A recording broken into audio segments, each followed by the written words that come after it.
Welcome to your लॉबडी। हमारी पिछली video में हमने स्ट्राइक्स और लॉकआउट्स के बारे में पढ़ा, उनके प्रोविजंस के बारे में पढ़ा और आज की इस वीडियो में हम लोग केस लॉस को डिस्कस करने वाले हैं related to strikes and lockouts. तो चलिए इन केस लॉस के बारे में समझना शुरू करते हैं।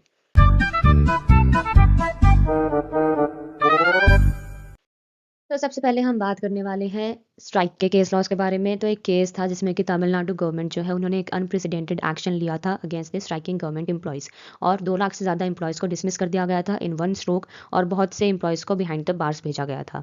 तो जो अनयूजुअल डिसिप्लिनरी एक्शन लिया गया था वो लिया गया था under the Tamil Nadu essential service maintenance act के अंदर, जो कि बार करता है सारे गवर्नमेंट एम्प्लॉयज़ को टू पार्टिसिपेट और अंडरटेक एनी प्रोटेस्ट और द स्ट्राइक। तो जो एग्रीव्ड एम्प्लॉयज़ थे उन्होंने एक रिट पिटीशन फाइल करी थी सुप्रीम कोर्ट में, जो उन्होंने चैलेंज करा था तमिलनाडु गवर्नमेंट का ये आर्बिट्ररी एक्शन। तो सुप्रीम कोर्ट ने ये पिटीशन डिसमिस कर दी थी एम्प्लॉयज़ के और बोला कि राइट टू स्ट्राइक जो है वो फंडामेंटल राइट नहीं है। और इस केस का नाम है T K. Rangarajan versus the government of Tamil Nadu and others. Talking about our next case law, तो वो है कि एक प्रैक्टिसिंग एडवोकेट था, उन्होंने एक पीआईएल फाइल करी थी on the request of urgent hearing against the ongoing strike by the junior doctors in the State Medical College of the UP। तो स्ट्राइकिंग डॉक्टर्स जो थे वो प्रोटेस्ट कर रहे थे in the anticipation of the applicability of the rule that would post them to the rural areas. तो इसमें Allahabad high court ने बोला था कि जो डॉक्टर्स हैं they have no legal right to strike, protest और एब्सटेंट फ्रॉम देयर ड्यूटी। उनका जो फंडामेंटल ड्यूटी है वो है कि जो उनके पेशेंट्स हैं उनको मेडिसिन एडमिनिस्टर करना और उन्हें ट्रीटमेंट प्रोवाइड करना।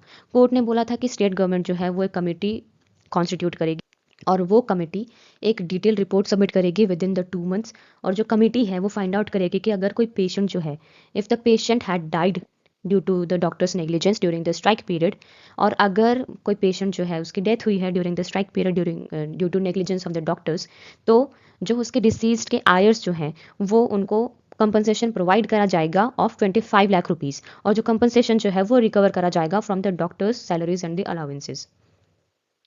और इस केस का नाम है Motilal Yadav versus the State of UP. Next हमारे पास केस है Bharat Petroleum Corporation Limited versus the Maharashtra General Kamgar union.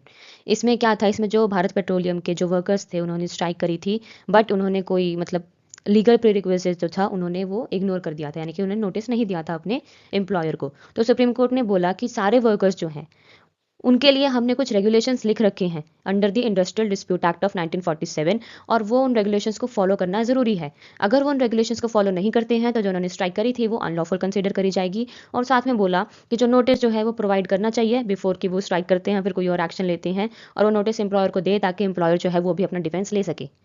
Next हमारे पास केस है कि जो सुप्रीम कोर्ट ने बोला था कि जो वर्कर्स जो हैं या फिर जो एम्प्लॉयज़ हैं वो अपने वर्क प्लेस में आके काम करने से मना कर देते हैं, तो वो स्ट्राइक माना जाएगा। एम्प्लॉयज़ जो थे इस केस में वो अपने बैंक के प्रेमाइसेस के अंदर आए, लेकिन उन्होंने मना कर दिया काम करने से। They refuse to take their pens in their hands, जिसके हम कहते हैं पेन डाउन स्ट्राइक।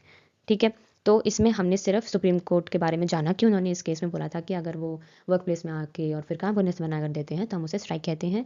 और इस केस का नाम है Punjab national bank limited versus all India PNB employees federation. Next अब हम बात करने वाले हैं लॉकआउट के केस लॉस के बारे में। तो जो पहला केस लॉ है उसमें क्या हुआ था कि सुप्रीम कोर्ट ने बोला था कि जो वर्कर्स हैं वो एंटाइटल हैं कि उनको फुल वेजेस मिले for the period of the entire lockout, even if जो लॉकआउट था वो अनजस्टिफाइड था। जो इलीगल लॉकआउट होता है उसमें जो वर्कर्स हैं उनके ऊपर कोई कंपल्शन नहीं है कि वो आके कंसलेशन प्रोसीडिंग्स का पार्ट बने। एम्प्लॉयर जो है वो उन्हें फुल वेजेस प्रोवाइड करने से मना नहीं कर सकता। और इसमें साथ में ये भी बोला था कि अगर कोई लॉकआउट जो है वो डिक्लेयर करा जाता है just because on to the response of the illegal strike, यानी कि इलीगल स्ट्राइक ऑलरेडी चल रही थी और उसके चलते उन्होंने इलीगल लॉकआउट कर दिया, तो इसका मतलब होगा कि दोनों पार्टीज फॉल्ट में हैं, तो वर्कमैन जो है उनको हाफ ऑफ देयर वेजेस के लिए वो एंटाइटल है during the period of the lockout. और इस केस का नाम है Indian marine service private limited versus their workman. Moving to our next case law, तो इसमें जो Tata iron and steel company थी उन्होंने unilaterally weekly rest day of the workman उनको चेंज कर दिया गया था without following the mandatory procedure, जो कि दिया गया है under industrial relations act, industrial dispute act of 1947 and the mines act. तो जो वर्कमैन था उन्होंने रिफ्यूज़ कर दिया था to report for the duty on the newly imposed rest day. तो सुप्रीम कोर्ट ने बोला कि कंपनी जो है वो फेल करती है to give the proper notice, जो कि उनके जो चेंजेस उन्होंने करे थे उनको अनलॉफुल बनाती है। और जो वर्कमैन थे उन्होंने उनका जो रिफ्यूज़ल था to attend on the newly imposed rest day, उसको हम इलीगल स्ट्राइक नहीं मानेंगे क्योंकि they were only working under the original conditions of the service. साथ ही जो कंपनी का जो एक्ट था कि जो वर्कर्स जो हैं, एम्प्लॉयज़ जो हैं, उनको वर्क ना प्रोवाइड करना, उसको इलीगल लॉकआउट माना गया था, क्योंकि वो एक कोercive मेजर था ता ताकि वर्कर्स को मजबूर कर सकें कि वो चेंज को एक्सेप्ट करें। कोर्ट ने बोला कि जो एम्प्लॉयर है वो सिर्फ एम्प्लॉयमेंट देने से अगर मना कर देता है, हम उसे लॉकआउट नहीं मानेंगे अनलेस कि जो एम्प्लॉयर है उसके कुछ सर्टेन डिमांड्स भी हों उसके साथ। जजमेंट ने ये भी बोला था कि जो हमने स्टैंडिंग ऑर्डर्स और प्रिस्क्राइब्ड क्वालिफिकेशंस दी गई हैं, वो फॉलो करना ज़रूरी है in order to maintain the industrial harmony. और इस केस का नाम है Tata iron and steel company versus their workman. फिर एक और केस के बारे में बात करते हैं। इस केस में क्या हुआ था कि 76 वर्कर्स जो थे इंजीनियरिंग डिपार्टमेंट के, उनको उन्होंने क्या करा था कि वो लोग टूल्स टाउन स्ट्राइक पर चले गए थे ऑन May 27, 1952, और उन्होंने अपना काम रिज्यूम करने से मना कर दिया था डिस्पाइट द रिपीटेड परसुएशन। तो जो जनरल मैनेजर था, उन्होंने उन सभी वर्कर्स को सस्पेंड कर दिया और एक नोटिस लगा दिया अबाउट देयर सस्पेंशन। तो आफ्टरनून में क्या हुआ कि जो सारे वर्कर्स थे वो फोर्सफुली प्रेमाइसिस के अंदर एंटर कर गए, जिससे कि मैनेजमेंट को पुलिस को कॉल करना पड़ा to avoid the escalation. Chargesheet file करी गई थी और इंक्वायरी भी फिक्स करी गई थी, लेकिन जो वर्कर्स थे उन्होंने पार्टिसिपेट करने से मना कर दिया, insisting on an impartial tribunal. जो मैनेजमेंट था वो चाहता था permission from the labour appellate tribunal, ताकि वो उन सबको डिसमिस कर सके, जो कि रिफ्यूज़ कर दी गई थी। और जो वर्कर्स थे उन लोगों ने काउंटर क्लेम फाइल करा था, ये बोल के कि इलीगल पनिशमेंट और लॉकआउट जारी किया गया था बाय द एम्प्लॉयर।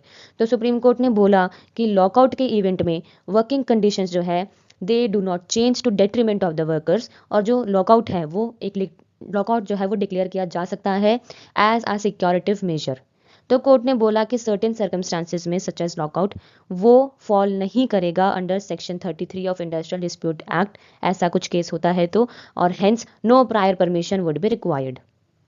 और इस केस का नाम है Lakshmi Devi Sugar Mills Limited versus the Ram Swaroop 1952। ठीक है।